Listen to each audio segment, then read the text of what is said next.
பார்த்ததுண்டா இந்த நாடு பார்த்ததுண்டா நாடு பார்த்ததுண்டா இந்த நாடு பார்த்ததுண்டா.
சார் நீங்கள் கொஞ்சம் உள்ள வாங்க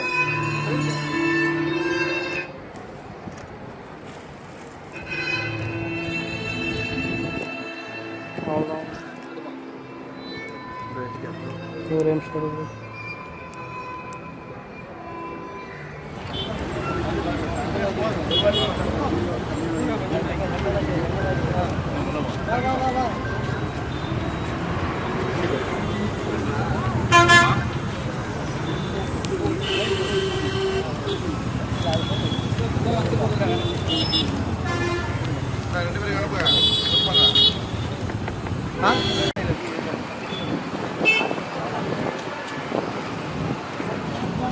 டைட்டாக தெரியலையோ.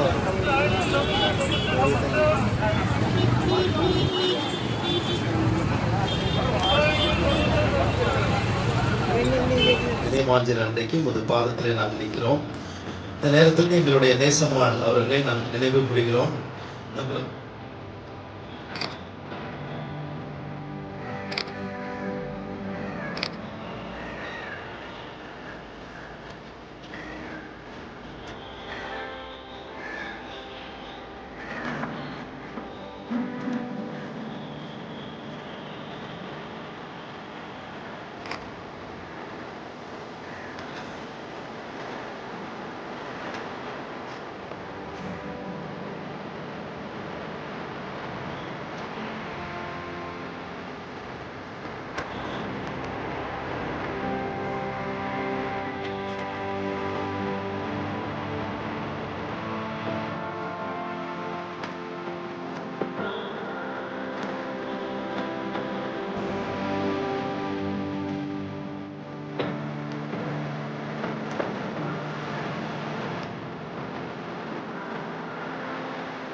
ஏறத்தாழ 30 ஆண்டு காலமாக அதை அவருடைய மகன் அருமைக்குரிய தமிழகம் எங்கும் இருக்கக்கூடிய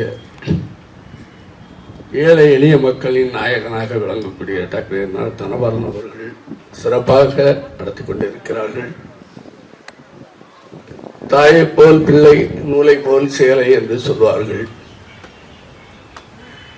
ஒவ்வொரு தாயும் வளர்க்கின்ற வளர்ப்பு முறை நல்ல பிள்ளைகளை உருவாக்குகின்ற கடமை ஒவ்வொரு தாய்க்கும் இருக்கிறது.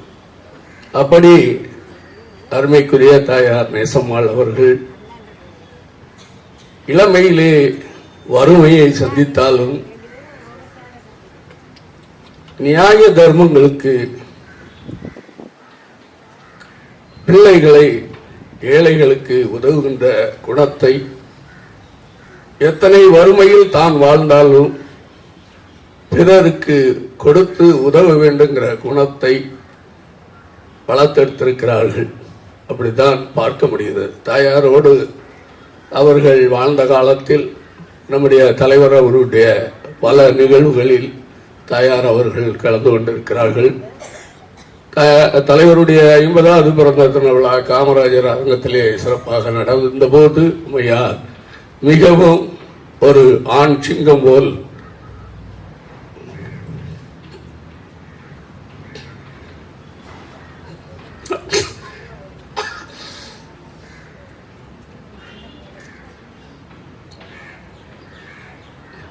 வீர நடை போட்டு நடந்து வருவார்கள். அரங்கத்தில் இருப்பவர் அனைவரும் இதோ தலைவர் அவருடைய தாயார் என்று அடையாளம் காட்டுவார்கள். அத்தனை கம்பீரமாக காட்சி அளிப்பார்கள். ஒரு நேரத்தில் அவர்களுக்கு தென்னை மரத்தில் இருந்து ஒரு தேங்காய் அவருடைய முதுகிலே விழுந்து விட்டது. அதற்கு பிறகுதான் அவர்கள் ஒடுங்கி விட்டார்கள். இல்லை என்றால் இன்றும் கூட அவர்கள் சிறப்போடு இருந்திருப்பார்கள். அத்தனை வலிமையான உடல் பலம் கொண்டவர்கள். ஏனோ தெரியவில்லை, அவர்கள் பிறந்தது நம்முடைய மரியாள் பிறந்த அதே நாசரேத். நான் ஒரு வரலாறு படிக்கும்போது தான் மரியாள் பிறந்த நாசரேத் என்கிற அது கானா தேசத்தில் இருந்தாலும் நம்முடைய தேசத்தில் இருக்கக்கூடிய, நம்முடைய தமிழகத்தில் இருக்கக்கூடிய நாசரேத்தில் பிறந்து அவர்கள் முழுமையாக அந்த சிந்தனை முழுக்க அவர்களுக்கு இந்த ஏழை மக்களை நோக்கி அவர்களுடைய பயணம் இருந்திருக்கிறது. கடுமையான உழைப்பு. அவர்களை போன்று யாரும் உழைக்க முடியாது. அப்படி உழைத்தாலும் கூட பிள்ளைகளை அப்படி வளர்த்திருக்கிறார்கள் என்றுதான் சொல்ல வேண்டும். தலைவரை பொறுத்த மட்டும் பெருமைக்காக பேசவில்லை, உண்மை சம்பவங்களை சொல்லுகிறோம். எந்த நிகழ்வு எங்கு நடந்தாலும் அது சின்ன நிகழ்ச்சியோ பெரிய நிகழ்ச்சியோ, ஏறத்தாழ ஒரு 30 ஆண்டு காலம் நான் பார்த்த வரையிலும் எந்த நிகழ்வு யார் செய்தாலும் ஒரு 10 பேருக்கு உதவி செய்யுங்கன்னாச்சு என்று சொல்லுவார். ஒரு விழா நடத்தினால் அவரை அழைத்து, விழா நடத்துவது உனக்கு பெரிதல்ல, ஒரு 10 ஏழைகளுக்கு நீ உதவி செய்யா அப்படின்னு சொல்லுவார். அது இயல்பாவே அவங்களுக்கு அது வந்துகிட்டு இருக்கிறது. அது யாரும் தடுத்தோ இல்லை, யாரும் சொல்லிக் கொடுத்தோ வர்றதில்லை. அது பிறப்பிலே அது உருவாகி வந்துகிட்டு இருக்கு. அதே போன்று அவர்களுடைய குடும்பத்தினுடைய குணங்களை பார்க்கும்போது எனக்கு மிகவும் அதிசயமாக இருக்கும். இவருடைய பிறந்தநாள் நடக்கும்போது இவருடைய தாயார் உட்கார்ந்து இருந்து பலாயிரக்கணக்கான மக்களுக்கு அப்போ தங்க மோதிரம் எல்லாம் கொடுத்தாரு. அந்த காஞ்சிபுரத்துல ஒரு கம்பெனியில இருந்தவங்களுக்கு எல்லாம் தங்க மோதிரம் எல்லாம் வாரி கொடுக்கிறார் தலைவர். நாங்கெல்லாம் உட்கார்ந்து இருக்கிறோம். அந்த அம்மாவும் உட்கார்ந்து இருக்காங்க. அவருடைய மனைவி எங்க அக்கா வயலட் தரப்பாங்க, அவங்களும் உட்கார்ந்து இருக்காங்க. மிகவும் மகிழ்ச்சியாக கொடுக்கிறாங்க. இதை பார்த்து ஆண்கள் யாருக்காவது உதவி செய்யணும்னு நினைச்சாலும் கூட யாரும் வருத்தப்படாதீங்க. சில வீடுகள்ல இருக்க பெண்கள் எதற்கு கொடுக்கணும், இவனுக்கு வேற வேலை இல்லை, எள்ளி கொடுத்துக்கிட்டு இருக்கிறானே என்று சொல்ற குணம் படைத்தவர்கள் எல்லாம் நம்ம பார்த்திருக்கோம். ஆனா இவங்க குடும்பத்துல இவர் கொடுப்பதை ரசிப்பதற்கு அது தாயாரும் ரசித்தார்கள், மனைவியும் ரசிக்கிறார்கள், இன்றைக்கு பிள்ளைகளும் ரசிக்கிறார்கள். அதுதான் இது ஒரு பெரிய வரலாற்று குடும்பமா இதை பேச வேண்டிய ஒரு கட்டத்துக்கு நம்ம வரோம். இப்படிப்பட்ட சிந்தனை இந்த உலகத்தில் எத்தனை பேருக்கு வரும் அப்படின்னு பார்த்தா, கொடுக்கிற சிந்தனை ஒரு சிலருக்கு வரலாம். ஆனால் குடும்பத்தோடு சேர்ந்து கொடுக்கிற அந்த சிந்தனை இது யாருக்கு வருமா என்று சொன்னால் இறை சக்தி, ஆண்டவருடைய சக்தி இருப்பதினால், அந்த நோக்கம் எல்லோரும் ஒரே பாதையை நேசிப்பதனால், எல்லோரும் ஒரே கோட்டை நோக்கி செல்வதனால் அந்த குடும்பம் அடுத்தவர்களுக்கு உதவ வேண்டும் என்கிற எண்ணம் அவர்களுக்கு வருகிறது. அதன் செயல்பாடுதான் உங்களுக்கு மட்டும் இல்ல, தமிழகம் முழுவதும் இருக்கக்கூடிய பல லட்சம் ஏழை மக்கள் பல்வேறு வகையில் பயன்பட்டிருக்கிறார்கள். ஒரு சில ஏழை மக்கள், ஊனமற்றவர்கள், அவர்களுடைய திருமணங்களை எல்லாம் வடவள்ளியில் இருக்கக்கூடிய விஜயசேஷ் மகால் மிகப்பெரிய திருமண மண்டபம். நம்ம வீட்டு பிள்ளைகளுக்கு கூட விஜயசேஷ் மகால்ல நம்ம திருமணம் செய்ய முடியாது. ஆனால் 50க்கு மேற்பட்ட ஊனமற்ற அந்த பிள்ளைகளை தேர்வு செய்து அவர்களுக்கு எல்லா சீர் சிறப்பும், தாலி, பட்டு, புடவை, சீர் எல்லாம் கொடுத்து அங்கே திருமணத்தை செய்து வைத்திருக்கிறார். அந்த மக்களும் அவரை நேசித்துக் கொண்டுதான் இருப்பார்கள். ஆக தமிழகம் இருக்கக்கூடிய லட்சக்கணக்கான கோடிக்கணக்கான மக்கள் அவருடைய இதயத்திலே அவரை நேசித்துக் கொண்டிருக்கிறார்கள். நேசம்மாள் நமக்கு ஒரு இதயக்கனியை கொடுத்து விட்டு சென்றிருக்கிறார்கள் என்று சொல்ல வேண்டும். நேசம்மாள் கொடுத்த அந்த இதயக்கனி தமிழகம் எங்கும் இருக்கக்கூடிய ஏழைகளுக்கு இன்றைக்கு கனி கொடுத்து கொண்டு இருக்கிறது என்று சொன்னால், இதுதான் நேசம்மாளுடைய ஆத்மா திருப்தி அடைய, இதுதான் அவருடைய செயல்பாடு. இதை நான் அந்த குடும்பத்தை எனதார கோடிக்கணக்கான ஏழை எளிய மக்களின் சார்பாக அவர்களை நான் பாராட்டுகிறேன், அவர்களை வணங்குகிறேன். அதே போன்று நேசம்மாளுக்கு எனக்கு தெரிந்து 2 ஆசைகள் நேசம்மாள் இடத்திலே இருந்தது. ஒரு ஆசை, அவர்கள் இயேசுநாதர் பிறந்த இடத்தை பார்க்க வேண்டுங்கிற ஒரு அதீத ஆசை அவர்களிடத்திலே இருந்தது. அதை நம்முடைய தலைவர் அவர்கள் 2006ஆம் ஆண்டு ஜெருசலேம் அழைத்து சென்று இயேசுநாதர் பிறந்த இடத்தை காட்டி கூட்டிட்டு வந்தார். இது அவர்களுடைய தள்ளாடும் வயது. இனிமேல் அவர்களை அழைத்து செல்ல முடியாமல் ஆகிவிடுமோ என்கின்ற ஒரு காரணத்தில், அப்பொழுது எங்களுக்கு அதிகமான பயணங்கள் பணிகள் இருந்த நேரத்தில் அவர் அங்கே தாயாரை அழைத்து சென்று இயேசுநாதர் பிறந்த இடத்தை அந்த அம்மையார் பார்க்க ஆசைப்பட்டார்கள். எனக்கு தெரிந்து அதற்கு பிறகு தலைவர் தன்னுடைய மகன் ஏழை எளிய மக்களுக்கெல்லாம் வாரி வழங்குகிற குணம் படைத்தவனாக இருக்கிறான். தமிழகத்திலே அவன் ஒரு அமைச்சராக வந்தால் இன்னும் பல கோடி மக்களுக்கு நல்ல திட்டங்களும் நல்ல பயன்களும் அந்த மக்களை போய் சேருங்கிற எண்ணத்தில் ஒரு நற்பாசையாக அந்த தாயார் தன்னுடைய மகன் ஒரு அமைச்சராக வர வேண்டும் என்று ஆசைப்பட்டார்.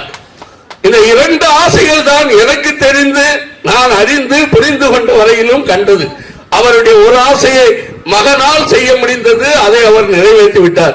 இன்னொரு ஆசை மக்களால் செய்ய வேண்டிய ஆசை, அந்த மக்களால் நிறைவேற்றி கொடுக்க வேண்டிய ஆசைதான். அந்த மக்கள் நிறைவேற்றினால்தான் அவருடைய மகன் அமைச்சராக வர முடியும். அவரால் செய்ய வேண்டியதை செய்துவிட்டார்.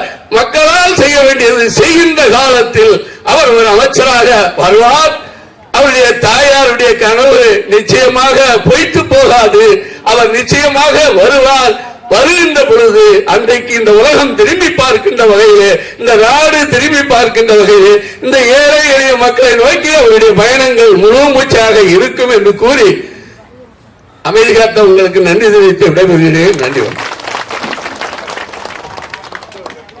தலைவர் சொன்ன பிரகாரம் ஜனவரி 2 நம்மளுடைய தலைவருடைய பிறந்த நாள். அந்த முதல் ஞாயிற்றுக்கிழமைக்கு பதிலாக அந்த ஜனவரி 2வது நாளைக்கு இந்த நிகழ்ச்சி நடைபெறும். அதே மாதிரி ஜூலை 7 இன்னைக்கு வந்து நம்ம பாட்டி அம்மாவோட நினைவு நாள். முந்தா நாள் ஜூலை 5ஆம் தேதி நடக்க வேண்டிய நிகழ்ச்சி இன்னைக்கு 2 நாள் கழித்து பாட்டி அம்மாவோட நினைவு நாளோட சேர்த்து இதை கொண்டாடிக்கிட்டு இருக்கிறோம். 3வது நாள் வந்து அக்டோபர் 4ஆம் தேதி வந்து அம்மாவுடைய பிறந்த நாள். அன்னைக்கு அந்த முதல் ஞாயிற்றுக்கிழமைக்கு பதிலாக அந்த அன்னைக்கு அக்டோபர் 4ஆம் தேதி இந்த நிகழ்ச்சியை நமக்கு சிறப்பாக செய்ய இருக்கிறோம். இதே மாதிரி 40வது மாதம் இன்னைக்கு உங்களை எல்லாம் பார்க்கும்போது உண்மையிலேயே சந்தோஷமாக இருக்கிறது. இன்னைக்கு புதுசாக கிட்டத்தட்ட ஒரு 4-5 பேர் வந்திருக்கிறாங்க இந்த நிகழ்ச்சிக்கு. உண்மையிலேயே ரொம்ப மகிழ்ச்சியாக இருக்குது. மெயினா இப்ப இன்னைக்கு வந்து நீங்க வந்து பசியார சாப்பிட்டு போகணும். அன்னை நேசம்மாள் அவங்க நினைவு நாளுக்கு நீங்க பட்னியா போக கூடாது. நார்மலா உங்களுக்கு வந்து 5 கிலோ அரிசி, ஸ்நாக்ஸ், கன்வீனியன்ஸ் 100 ரூபாய் கொடுப்போம் நாங்க.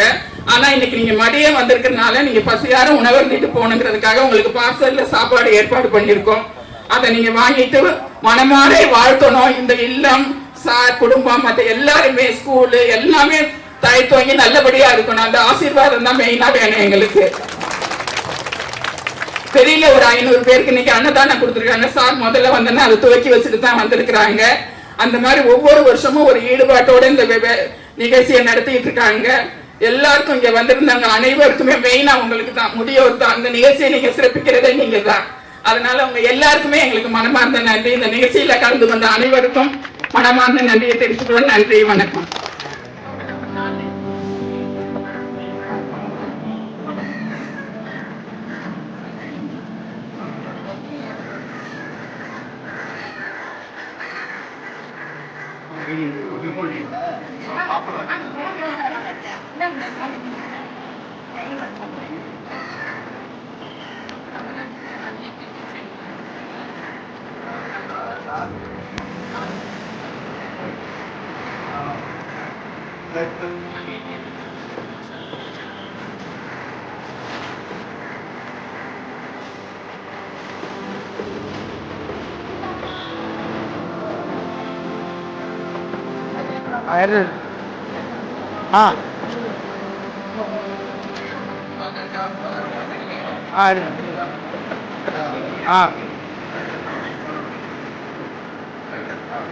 அங்கே பாருங்க பாட்டியம்மா அங்கே பாருங்க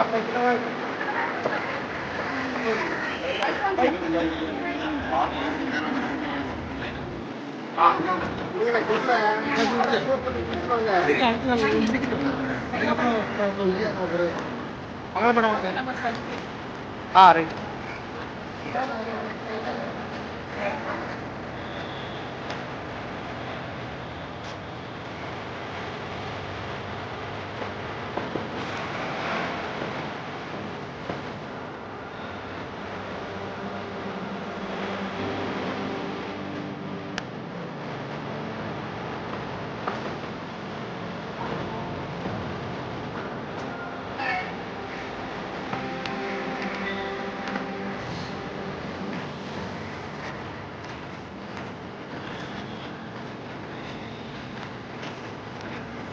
ம்